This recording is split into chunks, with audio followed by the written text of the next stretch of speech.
내가 아침, 점심, 저녁을 꼬박꼬박 챙겨 먹을 때 북한 주민들은 허기진 배를 달래고 있다는 사실을 알았을 때 내가 과연 이런 과분한 것들을 누려도 되는지 그들에게 너무나도 미안한 마음에 어찌할 바를 모르겠었습니다.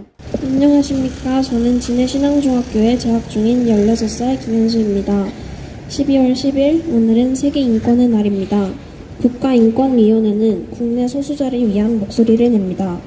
하지만 북한 인권에 대한 목소리는 대북관계에 악영향을 미친다는 이유로 소극적입니다.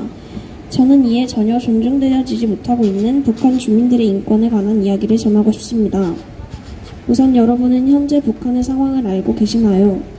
아마 인터넷을 통해 충분히 북한의 모습을 쉽게 접할 수 있었을 것입니다. 제가 본 인터넷 속에서의 북한의 모습은 평양의 거리였는데 번듯한 청년이 걸어가는 모습, 빠른 속도로 발전해 나가는 생활환경과 고층 건물들의 모습입니다.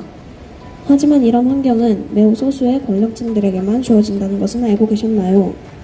아직 북한에는 어린이, 노인 가릴 것 없이 강제노동, 무조건적인 기밀성을 향한 복종, 보호받지 못하는 주거환경, 이에 반대하면 정치범 수용소에서의 끔찍한 고문과 성폭행, 이들을 상대로 각 마을에서 일어나는 공개 처형, 이러한 환경에서 북한 주민들은 생활하고 있습니다.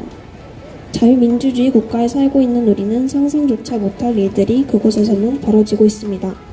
대한민국 헌법 제3조 대한민국 영토의 범위를 한반도 전체와 그 부속 도서로 한다고 명시되어 있습니다.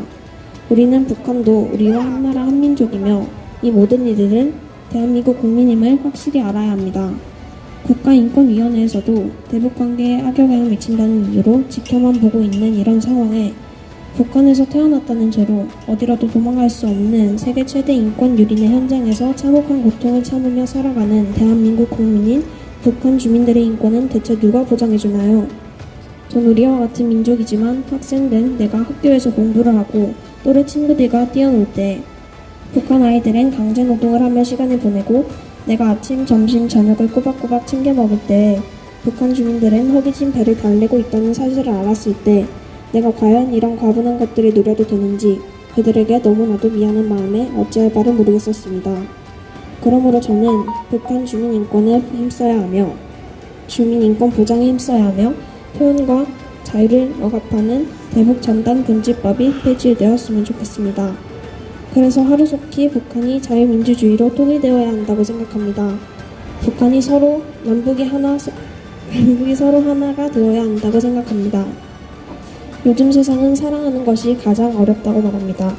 그러나 나만이 북한을 사랑으로 품고 자유민주주의로 통일하는 것이 세상이 보게 되면 우리나라는 세상에서 가장 멋진 나라로 등극하게 될 것입니다. 그날이 속히 오는 것을 기도합니다. 미약한 발언 들어주셔서 감사합니다.